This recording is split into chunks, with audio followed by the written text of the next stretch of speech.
ಕೊಪ್ಪಳದ ಗವಿಸಿದ್ದೇಶ್ವರ ಮಠದ ಆವರಣದಲ್ಲಿ ಲಕ್ಷಾಂತರ ಭಕ್ತರ ಸಮ್ಮುಖದಲ್ಲಿ 2 ವರ್ಷಗಳ ಬಳಿಕ ಅಜ್ಜನ ಜಾತ್ರೆ ಅತ್ಯಂತ ಸಂಭ್ರಮದಿಂದ ನೆರವೇರಿತು.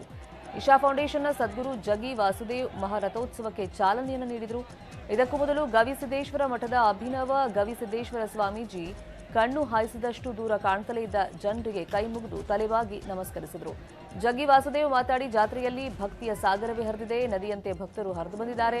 ದೇಶದಲ್ಲಿ ಜನರು ಸೇರೋದು ಆಧ್ಯಾತ್ಮಕ್ಕಾಗಿ. ಇದು ಅದ್ಭುತವಾದ ಕ್ಷಣ ಅಂತ ಹೇಳಿದರು.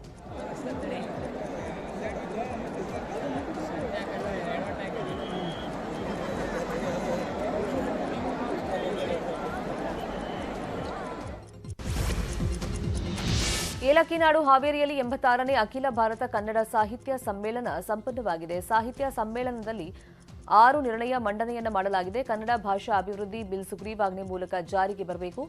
ಗಡಿ ವಿವಾದದ ಮಹಾಜನ್ ವರದಿ ಸುಪ್ರೀಂನಲ್ಲಿ ವಿಚಾರಣೆ ಹಂತದಲ್ಲಿದೆ. ನ್ಯಾಯಾಲಯದ ತೀರ್ಪಿನಂತೆ ಸೂಕ್ತ ಕ್ರಮವನ್ನು ಸರ್ಕಾರ ಕೈಗೊಳ್ಳಬೇಕು. ಕನ್ನಡ ಹೋರಾಟಗಾರರ ಮೇಲಿನ ಕೇಸ್ಗಳನ್ನು ಹಿಂಪಡಿಬೇಕು. ಕನ್ನಡ ಭಾಷೆಯ ಮೇಲಿನ ಹಿಂದಿ ಹೇರಿಕೆಗೆ ಖಂಡನೆ ಅಂತ 6 ನಿರ್ಣಯವನ್ನು ಕೈಗೊಳ್ಳಲಾಯಿತು. ಇನ್ನು 87ನೇ ಕನ್ನಡ ಸಾಹಿತ್ಯ ಸಮ್ಮೇಳನ ಮಂಡ್ಯದಲ್ಲಿ ನಡೆಸೋಕೆ ನಿರ್ಧಾರವನ್ನು ಮಾಡಲಾಗಿದೆ.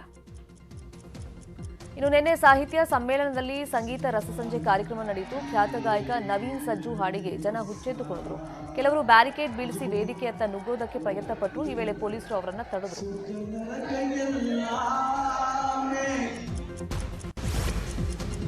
ತಮಿಳುನಾಡಿನ ಸಾಂಪ್ರದಾಯಿಕ ಹೋರಿ ಕಟ್ಟಿ ಹಾಕುವಂತ ಜಲ್ಲಿಕಟ್ಟು ಕ್ರೀಡೆಗೆ ಸಂಭ್ರಮ ಚಾಲನೆ ಸಿಕ್ಕಿದೆ. 300ಕ್ಕೂ ಹೆಚ್ಚು ಹೋರಿಗಳನ್ನು ಕಟ್ಟಿಹಾಕೋದಕ್ಕೆ 350 ಯುವಕರು ಪೈಪೋಟಿಗೆ ಬಿದ್ದಿದ್ರು. ಯುವಕರ ಜೀವ ರಕ್ಷಣೆ ಉದ್ದೇಶದಿಂದ ತಮಿಳುನಾಡು ಸರ್ಕಾರ ಮಾರ್ಗಸೂಚಿಯನ್ನು ರಿಲೀಸ್ ಮಾಡಿದೆ. ಸಂಕ್ರಾಂತಿ ಕಳೆಯುವವರೆಗೂ ಈ ಜಲ್ಲಿಕಟ್ಟು ಸಂಭ್ರಮ ಇರುತ್ತೆ. ರಾಜ್ಯ ಸರ್ಕಾರದ ವಿರುದ್ಧ ಅಂಗನವಾಡಿ ಕಾರ್ಯಕರ್ತೆಯರು ಮತ್ತೆ ಹೋರಾಟಕ್ಕೆ ಸಜ್ಜಾಗಿದ್ದಾರೆ. ರಾಜ್ಯ ಸರ್ಕಾರ ರಾಷ್ಟ್ರೀಯ ಶಿಕ್ಷಣ ನೀತಿಗೆ ಅನುಗುಣವಾಗಿ ಅಂಗನವಾಡಿ ನೇಮಕಾತಿಗೆ ಮಾನದಂಡ ಬದಲು ಮಾಡಿರುವುದಕ್ಕೆ ಅಂಗನವಾಡಿ ಕಾರ್ಯಕರ್ತೆಯರು ಸಿಡಿದೆದ್ದಿದ್ದಾರೆ. ಅಂಗನವಾಡಿ ಕಾರ್ಯಕರ್ತೆಯರಿಗೆ ಪಿಯುಸಿ ಮತ್ತು ಸಹಾಯಕರ ಹುದ್ದೆಗಳಿಗೆ ಎಸ್ಎಸ್ಎಲ್ಸಿ ಕಡ್ಡಾಯಗೊಳಿಸಿರುವಂತಹ ರಾಜ್ಯ ಸರ್ಕಾರ ಈಗ ಆದೇಶವನ್ನು ಹೊರಡಿಸಿದೆ. ಟೀಚರ್ಸ್ಗಳಿಗೆ ಪಿಯುಸಿ ಕಡ್ಡಾಯ ಮಾಡಿರೋದು ಓಕೆ, ಆದರೆ ಸಹಾಯಕರಿಗೆ ಯಾಕೆ ಎಸ್ಎಸ್ಎಲ್ಸಿ ಕಡ್ಡಾಯ ಅಂತ ಅಂಗನವಾಡಿ ಕಾರ್ಯಕರ್ತೆಯರು ಪ್ರಶ್ನೆಯನ್ನ ಮಾಡಿದ್ದಾರೆ. ಇನ್ನು ಸರ್ಕಾರ ಕೂಡಲೇ ಆದೇಶವನ್ನ ಕೈ ಬಿಡಬೇಕು, ಇಲ್ಲದೇ ಇದ್ರೆ ರಾಜ್ಯವ್ಯಾಪಿ ಹೋರಾಟವನ್ನ ಮಾಡುವುದಾಗಿ ಅಂಗನವಾಡಿ ಕಾರ್ಯಕರ್ತೆಯರು ಎಚ್ಚರಿಕೆಯನ್ನ ಕೊಟ್ಟಿದ್ದಾರೆ. ಬೆಂಗಳೂರಿನ ಬಸವನಗುಡಿಯಲ್ಲಿ ಅಗ್ನಿ ಅವಘಡ ಸಂಭವಿಸಿದೆ. ಬಸವನಗುಡಿಯ ಡಿವಿಜಿ ರಸ್ತೆಯಲ್ಲಿರುವಂತಹ ಸತೀಶ್ ಸ್ಟೋರ್ಸ್ ಪೂಜಾ ಸಾಮಗ್ರಿ ಗೋಡೌನ್ ಶಾರ್ಟ್ ಸರ್ಕ್ಯೂಟ್ನಿಂದ ಹೊತ್ತಿಯುರಿದಿದೆ. ಗೋಡೌನ್ ಒಳಭಾಗದಲ್ಲಿದ್ದ ಕರ್ಪೂರ, ಊದಿನ ಕಡ್ಡಿ, ದೀಪದ ಎಣ್ಣೆ ಮತ್ತು ಇತರೆ ಪೂಜಾ ಸಾಮಗ್ರಿಗಳಿಗೆ ಬೆಂಕಿ ಹೊತ್ತುಕೊಂಡಿದೆ. ಮನೆಯ ಒಳಗೆ ನುಗ್ಗಿ ಚಿರತೆ ಆತಂಕ ಸೃಷ್ಟಿ ಮಾಡಿರುವಂತಹ ಘಟನೆ ತುಮಕೂರಲ್ಲಿ ನಡೆದಿದೆ. ಮುದ್ದಲಿಂಗನದೊಡ್ಡಿ ಗ್ರಾಮದ ಶಿವಣ್ಣ ಮತ್ತು ಆತನ ಪತ್ನಿ ಪದ್ಮಮ್ಮ ಮನೆ ಹಾಲ್ನಲ್ಲಿದ್ರು. ಚಿರತೆ ಮನೆ ಒಳಗೆ ಬರ್ತಾ ಇರೋದನ್ನ ನೋಡಿದ ಶಿವಣ್ಣ ಹಾಗೂ ಆತನ ಪತ್ನಿ ಕಿರುಚಿಕೊಂಡು ಮನೆಯಿಂದ ಹೊರಗಡೆ ಓಡಿಬಂದು ಮನೆಯ ಬಾಗಿಲಿಗೆ ಚಿಲ್ಕವನ್ನು ಹಾಕಿದ್ದಾರೆ. ಸುದ್ದಿ ತಿಳಿದು ಸ್ಥಳಕ್ಕೆ ಆಗಮಿಸಿದಂತಹ ಅರಣ್ಯ ಇಲಾಖೆ ಸಿಬ್ಬಂದಿ ಅರವಳಿಕೆ ಮದ್ದು ನೀಡಿ ಚಿರತೆಯನ್ನ ಸೆರೆ ಹಿಡಿದಿದ್ದಾರೆ. ಕಳೆದ 1 ತಿಂಗಳಿಂದ ಜನರ ನಿದ್ದೆಗೆಡಿಸಿದ್ದ ಚಿರತೆ ಕೊನೆಗೂ ಅರಣ್ಯಾಧಿಕಾರಿಗಳು ಇಟ್ಟಿದ್ದ ಬೋನಿಗೆ ಬಿದ್ದಿದೆ. ರಾಮನಗರ ತಾಲೂಕಿನ ದೊಡ್ಡ ಮುದುವಾಡಿ ಗ್ರಾಮದ ಚಿರತೆ ಸೆರೆಯಾಗಿದ್ದು ಗ್ರಾಮಸ್ಥರು ನಿಟ್ಟುಸಿರನ್ನ ಬಿಟ್ಟಿದ್ದಾರೆ.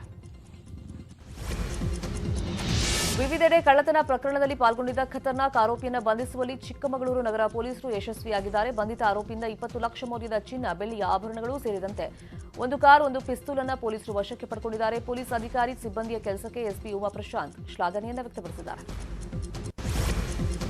ಬಿಸಿಲ ನಾಡಲ್ಲಿ ರೈತ ಗಡ್ಡಿ ಗುಡ್ಡಪ್ಪ ಅನ್ನೋರು ಕಾಫಿ ಬೆಳೆದು ಸೈ ಅನ್ನಿಸಿಕೊಂಡಿದ್ದಾರೆ. ವಿಜಯನಗರ ಜಿಲ್ಲೆಯ ಹೂವಿನಹಡಗಲಿ ತಾಲೂಕಿನ ಕೊಂಬಳಿ ಗ್ರಾಮದ ಗಡ್ಡಿ ಗುಡ್ಡಪ್ ಕಾಫಿ ಬೆಳೆದು ಯಶಸ್ಸನ್ನು ಕಂಡಿದ್ದಾರೆ. 8 ಎಕರೆ ಪ್ರದೇಶದಲ್ಲಿ ಹನಿ ನೀರಾವರಿ ಪದ್ಧತಿಯನ್ನ ಅಳವಡಿಸಿಕೊಂಡು ಅಡಿಕೆಯೊಂದಿಗೆ ಅಂತರ ಬೆಳೆಯಾಗಿ 4 ವರ್ಷಗಳಿಂದ ಕಾಫಿಯನ್ನು ಬೆಳೀತಾ ಇದ್ದಾರೆ.